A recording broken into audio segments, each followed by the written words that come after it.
नालंदा विश्वविद्यालय बोल रहा हूं।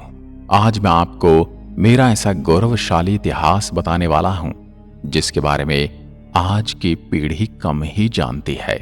हां, मैं वही विश्वविद्यालय हूं जो एशिया की सबसे बड़ी यूनिवर्सिटी हुआ करता था।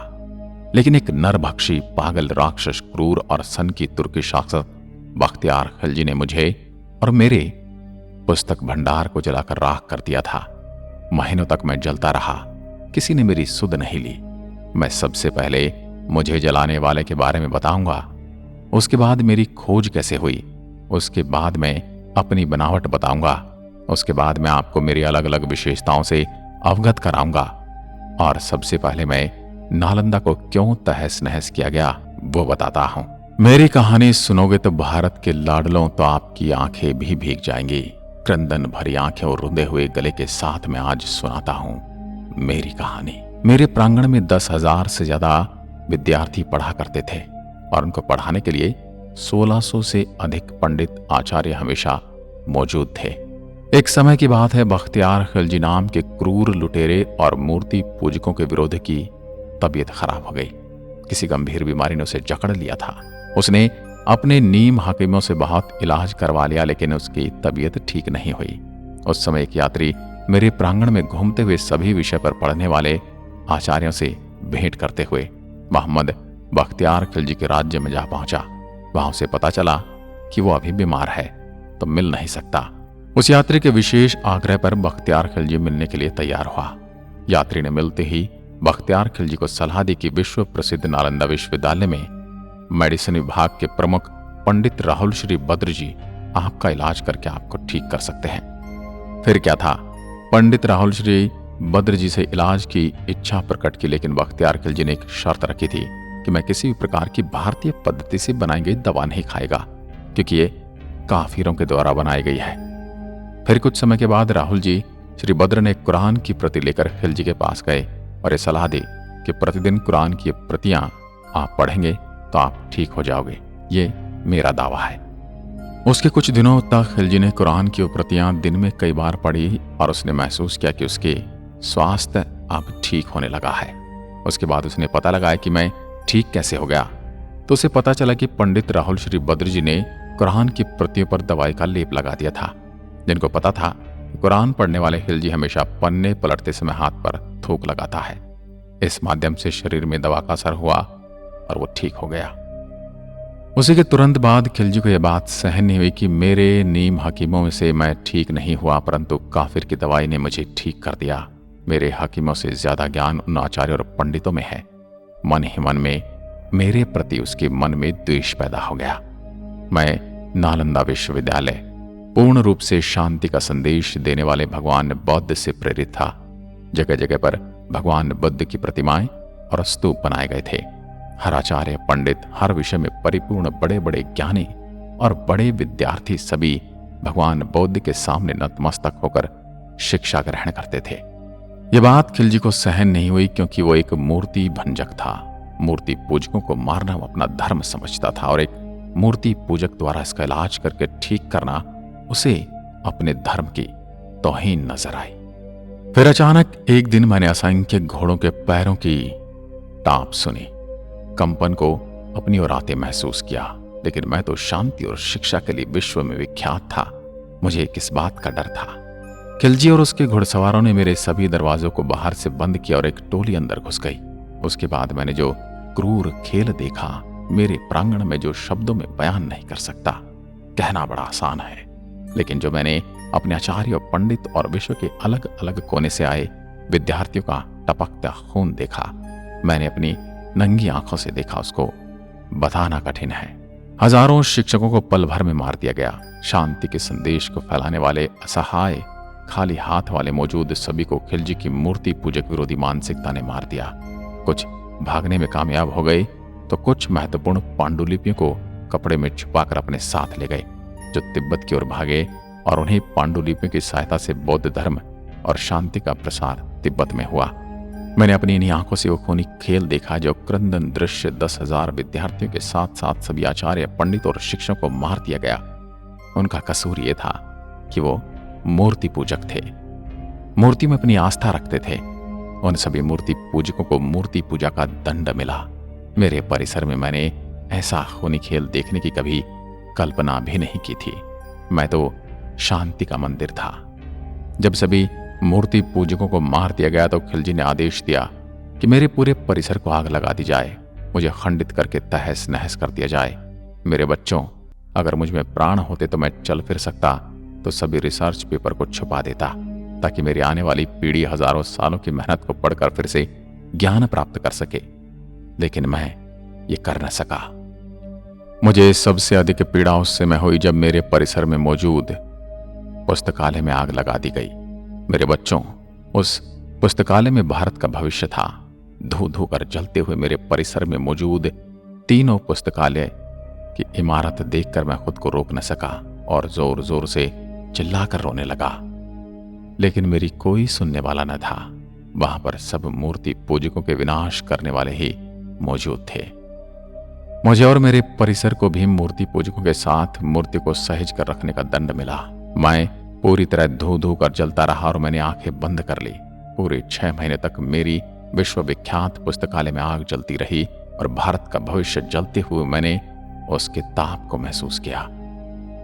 पूरी तरह से तहस नहस वीरान खड़ा मैं कई शताब्दियों के धूल मिट्टी में से आंखों से ओझल हो गया।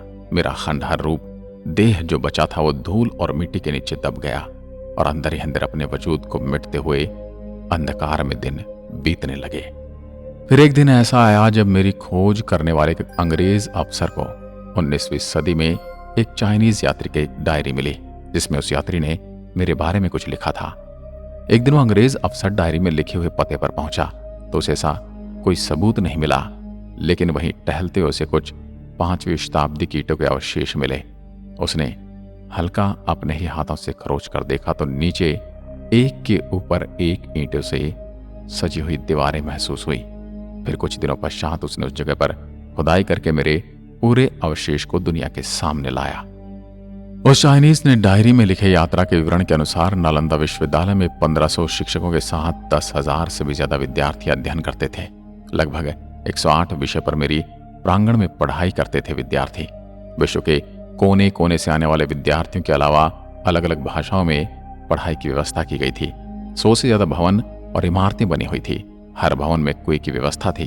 जगह जगह स्टडी हॉल, जगह जगह पढ़ने का प्रांगण, प्रार्थना का प्रांगण और रहने की व्यवस्था थी। रहने के लिए प्रत्येक विद्यार्थी के लिए अलग अलग कमरे बने हुए थे। हर कमरे में रोशनी की व्यवस्था थी। उस समय भी जब दुनिया में लाइट यानी इलेक्ट्रिसिटी नहीं थी तो दिए के लिए जगह बनी हुई थी। कई देशों के विद्यार्थी मेरे प्रांगण में पढ़ने आते थे। उसी डायरी के अनुसार 10 विद्यार्थियों में से सिर्फ 3 विद्यार्थी मेरे प्रांगण में पढ़ने योग्य माने जाते थे। अर्थात जो भी विद्यार्थी मेरे यहाँ पढ़ने के इच्छुक होकर आते थे उनका एक साक्षात्कार होता था। 10 विद्यार्थियों में से सिर्फ 3 ही प्रवेश पा सकते थे। 10 किलोमीटर लंबी और 5 किलोमीटर चौड़ी परिधि के अंदर मेरा निर्माण था। आज भी विश्व में ऐसा कोई विश्वविद्यालय नहीं है जो मेरी टक्कर ले सके। 19वीं सदी में मेरा 5% भाग ही खुदाई करके निकाला गया। उसके बाद खुदाई बंद कर दी गई।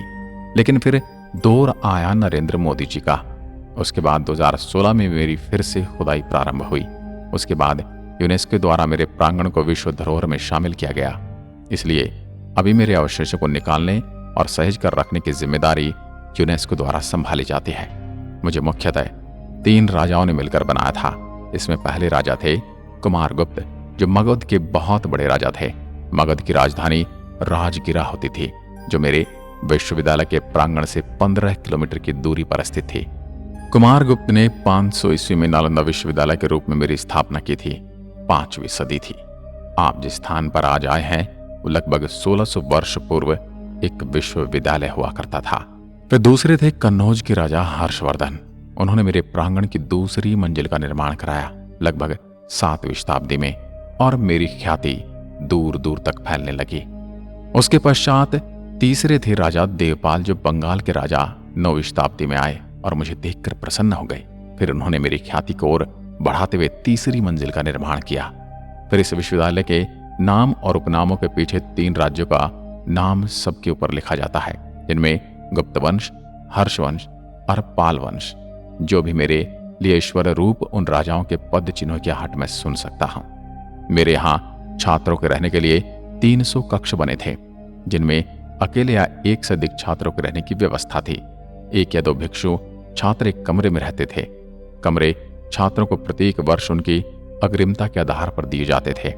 इसका प्रबंधन स्वयं छात्रों द्वारा छात्र संघ के माध्यम से किया जाता था। यह विश्व का प्रथम पूर्णतः आवासीय विश्वविद्यालय था। इस विश्वविद्यालय में 3 श्रेणियों के आचार्य थे, जो अपनी योग्यता अनुसार प्रथम, द्वितीय और तृतीय श्रेणी में आते थे। नालंदा के प्रसिद्ध आचार्यों में शीलभद्र, धर्मपाल, चंद्रपाल, गुणमती और स्थिरमती प्रमुख थे। ह्युनसांग के समय इस विश्वविद्यालय के प्रमुख शीलभद्र थे, जो एक महान आचार्य, शिक्षक और विद्वान थे। प्रवेश परीक्षा अत्यंत कठिन होती थी और इसके कारण प्रतिभाशाली विद्यार्थी ही प्रवेश पा सकते थे। उन्हें 3 कठिन परीक्षाओं के स्तरों को उत्तीर्ण करना होता था। यह विश्व का प्रथम ऐसा दृष्टांत है। शुद्ध आचरण और संघ के नियमों का पालन करना अत्यंत आवश्यक था। यह महायान के प्रवर्तक नागार्जुन, वसुबंधु, असंग तथा धर्म कीर्ति की रचनाओं का सविस्तार अध्ययन होता था। वेद, वेदांत और सांख्य भी पढ़ाए जाते थे।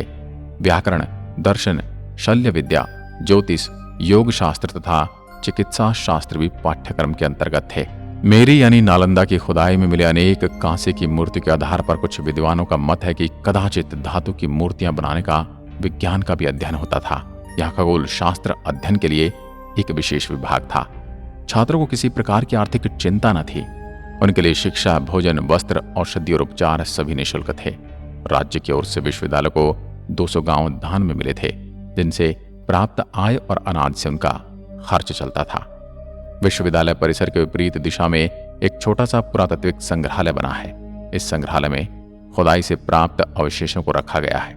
उसमें भगवान बुद्ध की विभिन्न प्रकार की मूर्तियों का अच्छा संग्रह है। इनके साथ ही बुद्ध की टेराकोटा मूर्ति और प्रथम शताब्दी की 2 मर्तबान भी इस संग्रहालय में रखे हुए हैं। इसके अलावा इस संग्रहालय में तांबे की प्लेट, पत्थर पर खुदे अभिलेख, सिक्के, बर्तन तथा 12वीं सदी के चावल के जले हुए दाने रखे हुए हैं। बड़गांव नालंदा का निकटतम गांव है। यहाँ पर एक सरोवर और प्राचीन सूर्य मंदिर है। यह स्थान छठ के लिए विशेष प्रसिद्ध है। नालंदा से थोड़ी दूर पर सिलाव स्थित है, जो स्वादिष्ट मिठाई खाजा के लिए प्रसिद्ध है। इनके पास ही है राजगृह। मेरे प्रांगण में मौजूद पुस्तकालय पूरे 9 मंजिल बड़ा था, जिसको कुछ इस्लामिक आक्रमणकारियों ने जला दिया। और मेरे पुस्तकालय में 3 इमारतें हुआ करती थी। उनके नाम हुआ करते थे रत्नादि, रत्न सागर और रत्नी रजक। 12 शताब्दी में जब खिलजी की क्रूर और मूर्ति भंजक विरोधी मानसिकता ने मुझे तहस नहस कर दिया, मेरी विश्व प्रसिद्ध पुस्तकालय में आग लगा दी और मुझे 6 महीने तक धू धू कर जला दिया। मेरे देशवासियों, आपने उस लाइब्रेरी में क्या खोया वो आप अभी नहीं समझ सकते। हजारों वर्षों के शोध, लाखों पांडुलिपि, हजारों करोड़ों शोध के पेपर धू धू कर जल गए। 6 महीने इसलिए लग गए क्योंकि उस समय पेपर नहीं हुआ करते थे। अधिकांश पांडुलिपि और रिसर्च के डॉक्यूमेंट ताम्र पत्रों पर उकेरे जाते थे। पूरा पुस्तकालय के प्रांगण का नाम धर्मगंज हुआ करता था। मेरे यहाँ आने के लिए आपको हवाई मार्ग और सड़क मार्ग अथवा रेल मार्ग से यात्रा करनी पड़ेगी। हवाई मार्ग के लिए निकटतम एयरपोर्ट यहाँ से 89 किलोमीटर दूर, निकटतम हवाई अड्डा पटना का जयप्रकाश नारायण हवाई अड्डा है। रेल मार्ग के लिए नालंदा में भी रेलवे स्टेशन है, किंतु यहाँ का प्रमुख रेलवे स्टेशन राजगीर है। राजगीर जाने वाली सभी ट्रेन नालंदा होकर जाती हैं। सड़क मार्ग, नालंदा सड़क मार्ग द्वारा कई निकटवर्ती शहरों से जुड़ा है। अगर आप राजगीर से आते हैं तो 89 किलोमीटर दूर पड़ता हूँ। वहीं आप गया से आते हैं तो 89 किलोमीटर दूर स्थित हूँ, लेकिन बोध गया से आते हैं तो मैं 110 किलोमीटर की दूरी पर हूँ। मैं नालंदा विश्वविद्यालय आपको आमंत्रित करता हूँ। तो महानुभावों, मेरे बारे में आपके दिमाग में कुछ तो प्रतिक्रिया जरूर आई होगी। वो मुझे कमेंट सेक्शन में लिखकर बताइए, ताकि मुझे पता चल सके कि आप मेरे बारे में क्या सोचते हैं। मिलता हूं एक और पटकथा के साथ। तब तक के लिए नमस्कार। जय हिंद, जय भारत।